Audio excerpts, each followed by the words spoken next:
आप सबका बहुत बहुत स्वागत है आपके अपने channel let's be genius everyday. इससे पहले हम class 8th mathematics chapter number 8 exercise 8.2 comparing quantities का क्वेश्चन नंबर 1 क्वेश्चन नंबर 2 कर चुके हैं। अगर आपने उस वीडियो को नहीं देखा तो आपको लिंक वीडियो के डिस्क्रिप्शन बॉक्स में मिल जाएगा। इससे पीछे हमने एक्सरसाइज 8.1 के कंप्लीट 6 क्वेश्चन किए हैं, उसका लिंक भी आपको वीडियो के डिस्क्रिप्शन बॉक्स में मिल जाएगा, जहाँ पे हम क्वेश्चन नंबर 3 क्वेश्चन नंबर 4 को डिस्कस करने वाले हैं। तो चलिए बच्चे क्वेश्चन नंबर 3 को रीड करते हैं। ए shopkeeper buys 80 articles for rupees 2400। एक शॉपकीपर 80 आर्टिकल्स खरीदता है 2400 के एंड सेल्स देम, और उन सबको वो बेच देता है 16% प्रॉफिट पे। हमें जहाँ पे बच्चों निकालना है selling price of one article, कि शॉपकीपर ने एक आर्टिकल का क्या सेलिंग प्राइस रखा होगा कि उसे 16% जहाँ पे प्रॉफिट हो रहा है। तो चलिए बच्चे इस क्वेश्चन को कर लेते हैं। चलिए बच्चों क्वेश्चन को हमने समझ लिया है, अब इसे करते हैं। सबसे पहले हम बच्चे क्या लिखेंगे, कॉस्ट प्राइस ऑफ 80 आर्टिकल्स। जो 80 आर्टिकल्स शॉपकीपर ने खुद खरीदे हैं उनकी कॉस्ट प्राइस क्या रही है, कॉस्ट प्राइस ऑफ 80 आर्टिकल्स। तो आपने ऐसे लिखना है इज इक्वल टू, हमारे पास जो कॉस्ट प्राइस आई है वो कितनी आई है 2400। अब हमें जहाँ पे प्रॉफिट कितना हुआ है तो आप प्रॉफिट लिखेंगे, जहाँ पे प्रॉफिट हमें कितना हुआ है 16% ऑफ 2400 पे हमें 16% प्रॉफिट हुआ है।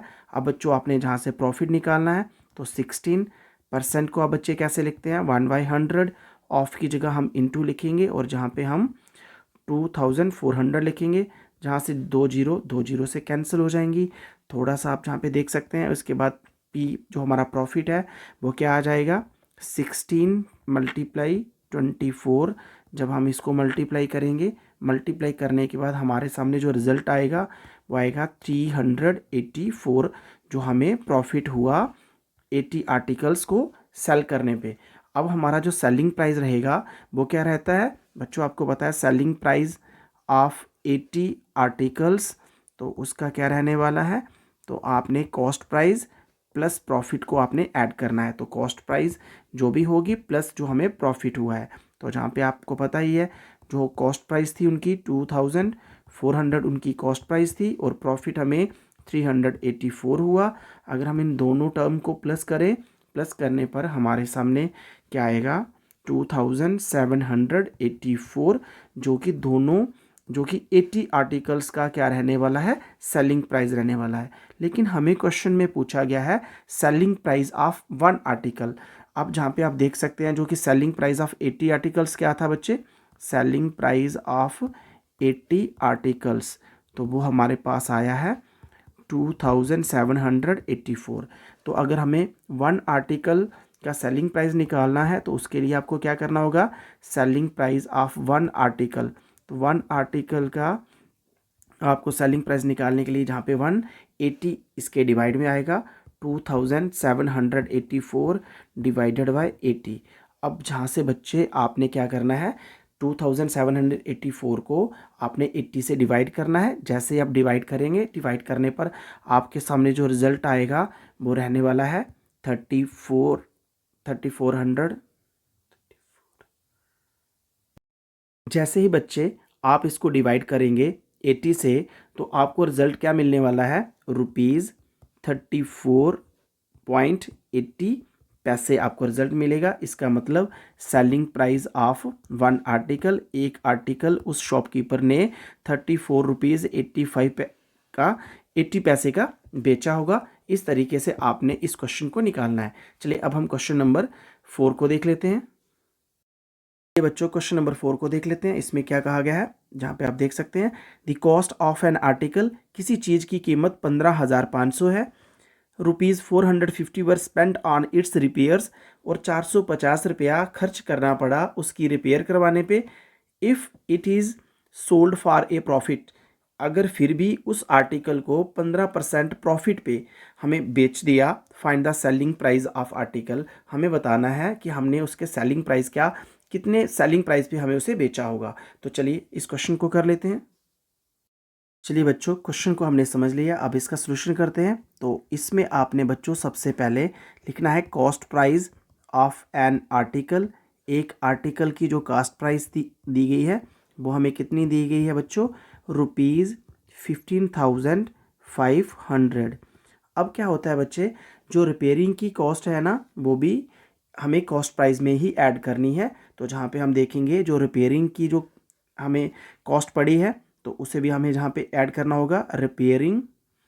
तो रिपेयरिंग के लिए उस आर्टिकल को हमें कितने पैसे खर्च करने पड़े, 450 रुपीज़ करना पड़ा। अब बच्चे यहाँ से हम निकालेंगे टोटल कॉस्ट प्राइस। तो टोटल कॉस्ट प्राइस उसकी क्या रहने वाली है, तो जहाँ पे आपने 059 तो रहेगा 15,950। अब हमें कॉस्ट प्राइस उसकी टोटल पड़ गई है। अब जहाँ पे हमें देखना है, हमें जब हमने उसको सेल किया तो हमें प्रॉफिट कितना हुआ बच्चे, हमें प्रॉफिट हुआ है जहाँ पे 15%। तो सबसे पहले हम 15% निकालते हैं प्रॉफिट, क्योंकि हमें इसका सेलिंग प्राइस निकालना है। तो सेलिंग प्राइस निकालने के लिए हमें प्रॉफिट और प्रॉफिट को हमें कॉस्ट प्राइस में ऐड करना है। तो प्रॉफिट कितना हुआ बच्चे, हमें 15% ऑफ टोटल कॉस्ट प्राइस। तो टोटल कॉस्ट प्राइस क्या थी, 15,950। अब आपने इसका 15% निकालना है। तो जैसे पिछले क्वेश्चन हमने किए, 15% की जगह आपने लिखना है 1/100, ऑफ की जगह इनटू, और जहाँ पे आएगा 15,900। नेक्स्ट आपने क्या करना है, आप एक जीरो से एक जीरो को कैंसिल कर सकते हैं। इसके बाद फिर आपने क्या करना है, आपने 15 को मल्टीप्लाई करना है 1595 से, और डिवाइडेड बाय आपने कितना लिखना है, 10। तो जहाँ पे आप देख सकते हैं जैसे हम इसको मल्टीप्लाई करेंगे तो आपके सामने जो रिजल्ट आएगा वो आएगा 23,925, और आपने डिवाइडेड बाय 10 कर देना है। अब आपको जहाँ पे पता है बच्चों, इसे 10 से डिवाइड करेंगे तो आपको पता ही है, जैसे अब जीरो नीचे होती है तो हमें राइट साइड से एक डिजिट को छोड़ के पॉइंट लगाना है। अगर 2 जीरो होती तो 2 डिजिट को छोड़ना था। तो जहाँ पे आप देख सकते हैं जो हमें प्रॉफिट जहाँ से हुआ है 2,392 रुपीज़ 5 पैसा और 50 पैसा भी आप जहाँ पे बोल सकते हैं। अब हमें जहाँ से सेलिंग प्राइस निकालना है। अब बच्चे सेलिंग प्राइस क्या होता है, तो सेलिंग प्राइस में हमें प्रॉफिट हुआ है तो उसमें कॉस्ट प्राइस प्लस हमारा जो प्रॉफिट हुआ है वो हमें ऐड करना है। तो हमें जो कॉस्ट प्राइस था, टोटल कॉस्ट प्राइस वो क्या था बच्चे, 15,900। हमारे पास 90 जो था वो टोटल कॉस्ट प्राइस था, और जो प्रॉफिट आया है वो हमारे पास आया है 2,392 रुपीज़ 50 पैसा और 5 पैसा। तो आपने ब्रैकेट में रख के जहाँ पे रुपीज़ लिखना है। अगर आप इन दोनों को ऐड करोगे, ऐड करने पर वो आर्टिकल एक शॉपकीपर के द्वारा कितने का बेचा गया होगा, तो जहाँ पे आप देख सकते हैं 18,342 रुपीज़ 50 पैसा। तो इस तरीके से आपने देख लिया कि हम किसी आर्टिकल का जो सेलिंग प्राइस है उसे कैसे निकाल सकते हैं। अगर हमें उसका कॉस्ट प्राइस और प्रॉफिट पता है तो हम सेलिंग प्राइस बड़ी आसानी से निकाल सकते हैं। इस तरह से अब हम जो नेक्स्ट क्वेश्चन है वो नेक्स्ट वीडियो में देखेंगे। तो बच्चों आपको ये सारा अच्छे से समझ आ गया होगा। अगर अभी भी आपको कहीं पे भी कोई परेशानी आ रही है, आप मेरी वीडियो के कमेंट बॉक्स में कमेंट करना। जहाँ पे भी आपको कोई परेशानी आएगी आपकी परेशानी को दूर किया जाएगा। अगर आपको मेरे वीडियो अच्छे लग रहे हैं, आप मेरे चैनल को सब्सक्राइब कर सकते हैं। वीडियो को लाइक करें, शेयर करें अपने दोस्तों के साथ, सो दैट इसी तरह जब भी मेरा कोई न्यू वीडियो आएगा आपको उसकी नोटिफिकेशन मिल जाएगी। आप मुझे कमेंट करके बताएं आप कौन से टॉपिक पे वीडियो चाहते हैं, आपको उसी टॉपिक के वीडियो भी मिल जाएंगे। Thank you for watching.